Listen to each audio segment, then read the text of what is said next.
Kata Allah, Muhammad, kamu tidak akan pernah ditinggalkan oleh Allah, Tuhanmu. Yang kalau ada kata Rabb itu nama yang melekat pada Allah khusus bagi sifat rububiyahnya. Jadi rububiyah itu yang merawat, memperhatikan, mencukupkan kebutuhan, menyembuhkan saat sakit. Seakan-akan Allah ingin mengatakan begini, Muhammad, saya yang menghidupkanmu, menciptakanmu, merawatmu, menyembuhkan saat sakit, menenteramkan keadaanmu, yakinkan pada dirimu, saya tidak akan pernah meninggalkanmu dalam keadaan engkau senang atau dalam keadaan sesulit apapun.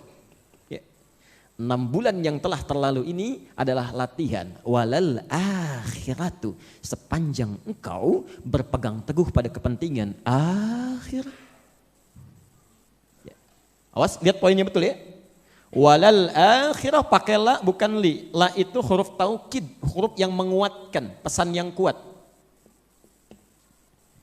Maksudnya, kalau engkau ingin selalu bersama rahmat Tuhanmu, aku tidak akan tinggalkan.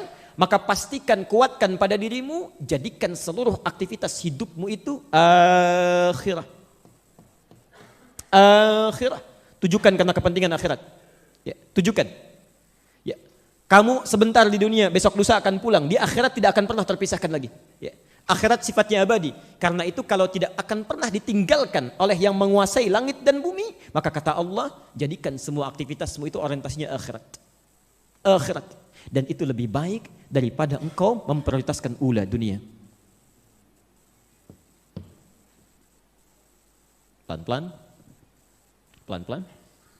Lihat prinsipnya. Nabi SAW diminta oleh Allah, kalau seluruh aktivitas Rasulullah SAW, bukan cuma sholatnya, puasanya, zakatnya, tapi semua aktivitas hidupnya, dari bangun tidur sampai tidur lagi, diniatkan seluruhnya untuk kepentingan akhiratnya. Kalau kepentingan akhirat tidak ada yang lain kecuali ibadah. Ibadah itu artinya karena Allah.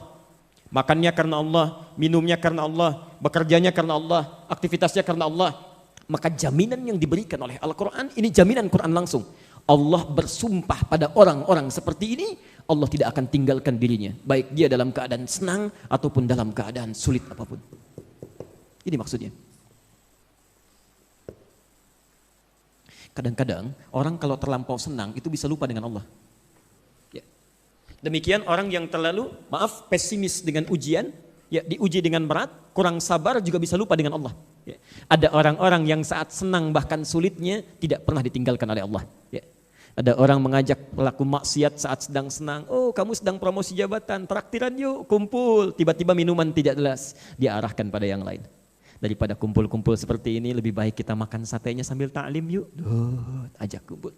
Karena dijaga. Ya, keadaan senang ataupun sulit. Nah, Anda bayangkan, ini poinnya.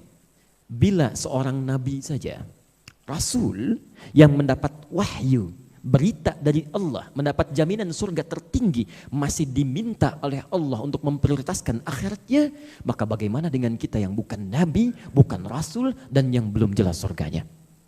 Karena itu jika kita ingin dilindungi oleh Allah, dijaga dalam keadaan senang dan sulit, maka coba dekati Allah. Sebaliknya, renungannya adalah kalau sampai hari ini kita merasa kok perlindungan Allah belum datang, ketenangan belum tiba, barangkali belum cukup cara mendekat kita kepada Allah sehingga Allah belum menyertai kita dalam situasi senang atau situasi sulit kita. Jelas sampai sini? Kalau semua itu sudah didapatkan, maka hati akan terasa lapang, enak, nyaman sekali. Yang dekat dengan Allah itu enak Pak, Bu. Enak luar biasa. Ya. Karena dekat dia paham, dia yakin. Contoh, saking yakinnya dengan Allah ketika diberikan musibah, sesulit apapun, dia yakin Allah tidak mungkin memberikan musibah kalau dia tidak sanggup menjalaninya. La yukallifullahu nafsan illa wus'aha. Silahkan ya Allah, mau dikasih seberat apa lagi? Ya. Ketika Nabi sudah keluar kata-kata seperti ini, Masya Allah, Allahu Akbar, diusir dari Mekah, pergi ke Taif, dilempari oleh orang Taif, terluka kaki beliau, terluka tangannya, terluka keadaan dirinya, dilindungi oleh Zaid bin Thabit, terluka juga. Anda bayangkan, tiba-tiba beliau dengan Zaid beristirahat di bawah naungan satu pohon. Malaikat turun, malaikat Jibril, gak main-main, malaikat Jibril. Kata beliau, angkat tanganmu ya Rasulullah. Mohonkan kepada Allah, saya akan angkat bumi Taif dan menghimpit mereka yang telah menganiaya engkau itu. Apa kata Nabi? Perhatikan kalimatnya. La ya Jibril fa innahum qaumun la ya'lamun.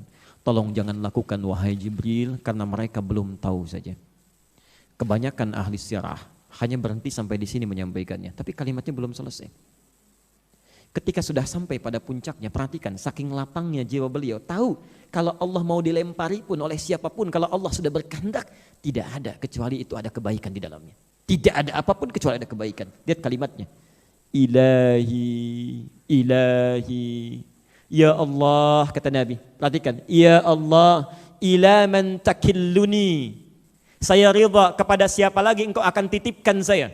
Jadi di Mekah diusir, berjalan ke Taif juga dilempari. Kata Nabi, kemana lagi tempat yang harus saya tuju? Ya, kemana lagi tempat yang harus saya tuju? Kepada siapa saya engkau akan titipkan? Ya, ila ba'idin yu'limuni. Apakah kepada tempat yang masih jauh dan mereka akan menyiksa saya di sana? Ya. Am ila qaribin yu'dhini. Atau tempat yang dekat yang dengan itu mereka akan menyiksa saya. Yang jauh menyakiti saya atau yang dekat menyiksa saya. Fa'ana radin. Saya ridha. Ya Allah. Saya ridha. Asalkan engkau tidak murka kepada saya. Asalkan engkau tidak murka kepada saya. Yang penting engkau enggak marah. Mau disiksa silahkan. Mau dianiaya silahkan. Asal engkau tidak marah kepada saya. Lihat rahmatnya Nabi ini. Lihat rahmatnya. La haula wa la quwata illa bi Rabbi. Tidak ada satu daya upaya kecuali kalau Rabb saya sudah berkehendak. Kenapa kalimat ini bisa keluar? Karena setelah surah Ad-Duha turun satu ayat, satu surah langsung yang meneguhkan keadaan jiwa beliau. Alam nashrah laka sadra. Disebut dengan al-insyirah, keadaan hati yang sangat lapang. Karena orang sudah dekat dengan Rabbnya, tidak ditinggalkan oleh Allah, maka keadaan jiwanya akan lapang. Apapun dia akan terima. Mau sulit, alhamdulillah. Sedang syukur, alhamdulillah. Karena hakikatnya semua ujian dan titipan. Maka turun ayat, alam nashrah laka sadrak. Bukankah kami sudah lapangkan keadaan jiwamu? Ya, Masya Allah.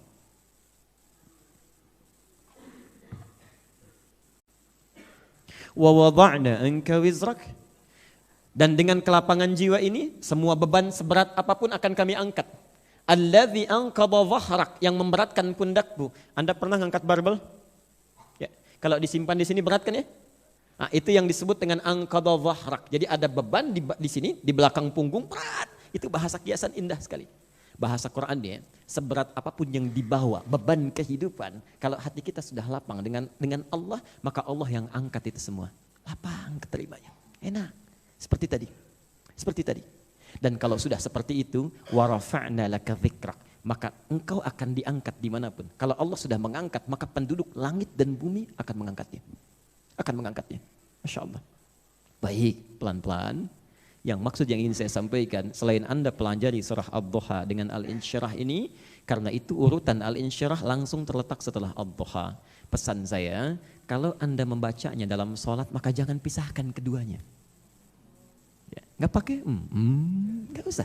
Ya, baik. Karena dia datang dengan berurutan. Ya. Kalau ingin terpisah nggak apa-apa, tidak salah. Tapi sebaiknya disatukan. Karena itu pasangan yang datang berurutan yang saling melengkapi dari sisi maknanya. Ya. Biasanya kalau yang saling bergandengan satu terpisahkan, yang lainnya merasa kesulitan. Ya. Jelas ya? Baik.